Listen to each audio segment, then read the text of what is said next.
La Coupe de France, moi, quand on me relaie ce genre de phrase, je suis toujours un peu dubitatif. Ça reste un match de coupe avec tout ce que ça implique. Une équipe qui est hiérarchiquement inférieure.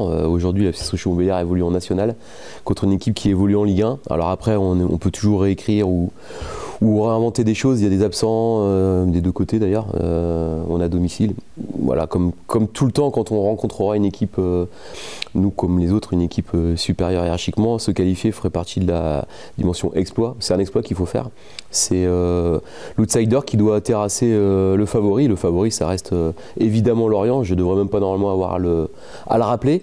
Mais il semblerait qu'il faille que je le rappelle, donc je le rappelle. Et tant mieux qu'on soit dans cette position-là, parce que quand on joue les premiers tours, c'est pour avoir le droit d'être dans la peau du plus petit et de celui qui va se battre pour faire un exploit. Si on devait avoir le bonheur de faire quelque chose demain, ça serait quelque chose de fondateur, parce que ça serait un exploit, comme je viens de le dire.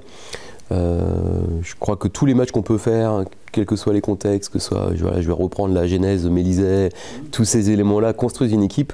Là, demain, il y a un peu plus de paillettes, entre guillemets, mais la Coupe de France, c'est pas que ça, c'est aussi les tours. Vous savez, quand on s'est qualifié contre Jura ici, qui était une très belle équipe, ou Mélisée, ou tout, à chaque fois, on a l'impression que le travail est fait, et c'est vrai, mais quand on est entraîneur, on prépare tout le temps ces matchs-là en ayant un peu la peur, la crainte de faire partie des gros titres.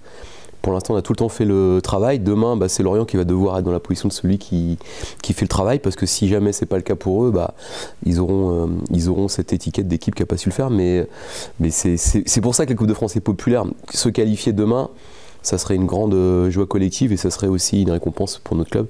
Mais avant toute chose, bien le préparer, faire preuve d'humilité, mettre la bonne approche. J'espère que mes joueurs n'ont pas la même je veux dire, suffisance, ou en tout cas un peu arrogance de dire que voilà, ce ne serait pas un exploit. Non, demain, va falloir courir, cavaler, se battre, être solidaire, mettre un plan de jeu en place, le respecter, être efficace. Il va falloir mettre beaucoup de choses pour espérer passer, mais c'est le propre de la Coupe de France. Nous, de notre côté, on sait ce qu'on va devoir faire, c'est être solidaire, se battre. Et on va donner tout ce qu'on a à donner sur ce match-là, avec nos moyens du moment. C'est une reprise, c'est en mois de janvier. Ce qui est vrai pour eux est vrai pour nous.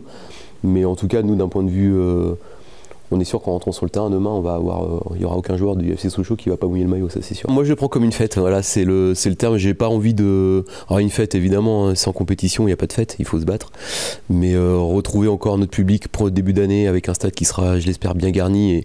Et de toute façon, ceux qui seront là nous pousseront. Comme ils le font tout le temps, c'est magnifique. Donc on ne doit pas se compliquer la vie. La Coupe de France, c'est très simple. Il y a un ticket pour deux, on est chez nous, on va se battre. Si on doit tomber, on va tomber les armes à la main. Et puis on félicitera Lorient. On leur souhaitera un beau parcours, mais il faudra d'abord jouer le match. Et puis voilà. Donc pour nous, c'est parfait. Avant de démarrer notre année, notre deuxième partie de saison au championnat national, où ça va nous ramener à un classement, à des matchs. Là, c'est juste un match de foot à jouer avec un ticket pour deux.